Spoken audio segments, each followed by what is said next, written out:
Hello, good evening, guys. It's me, I'm Dr. Jayanti Ghosh.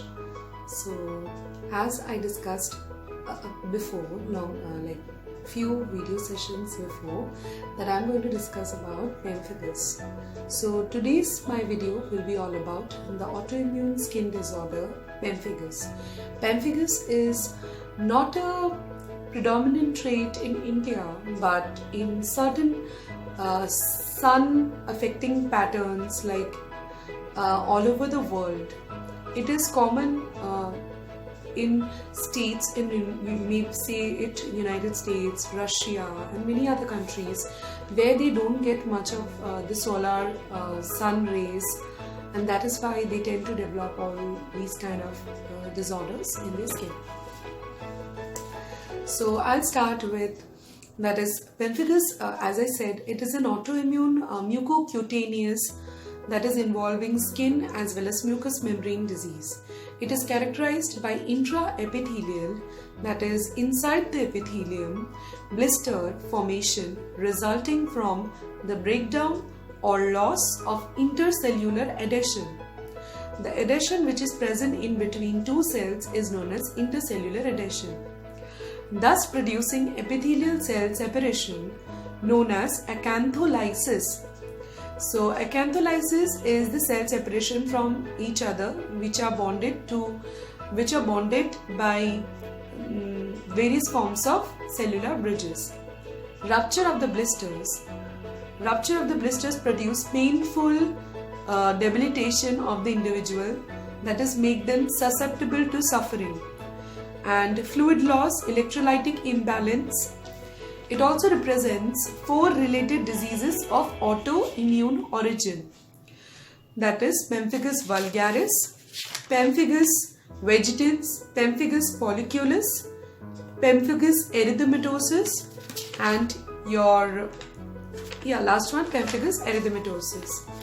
Pemphigus vulgaris is the most common type, where the incidence lies that is 1 to 5 per million of generation. Clinical feature is it is involving oral mucosa in adults. Average age is 50 years, but in rare cases young, aged, adolescents, and it may also involve children. Sex predilection is not that much present, equal in both the gender. Sites is palate, labial mucosa and buccal mucosa. Then so pemphigus vegetans is a more common type of pemphigus, and dealing with the early lesions of oral and mucocutaneous disorder. And this kind of disease is most commonly seen like the percentage, the prevalence is 1 to 9% of the cases.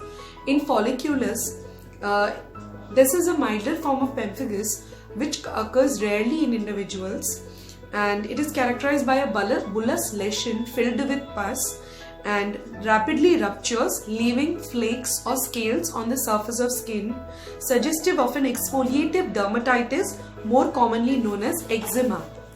Erythematosus is also known as pemphigus erythematosus is also known as senior Usher syndrome. It is a form of disease which is characterized by bulla, vesicles, concomitant, that is continuous appearing of crusted patches resembling separating dermatitis. The immunopathology of pemphigus is direct we have to go for immunofluorescence of antibodies, usually IgG, IgA, and indirect immunofluorescence is positive in case of pemphigus erythematosus.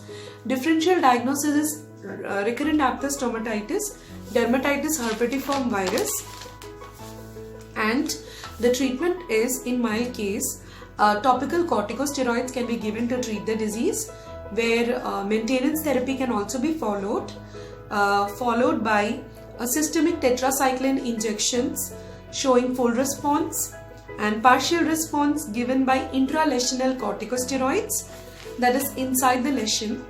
Cicatricial pemphigoid, it can be treated by, it is represented by benign mucous membrane showing appearance on the mucosa.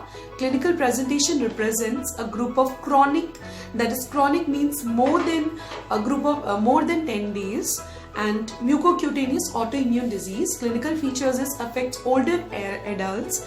Females are more affected than the males.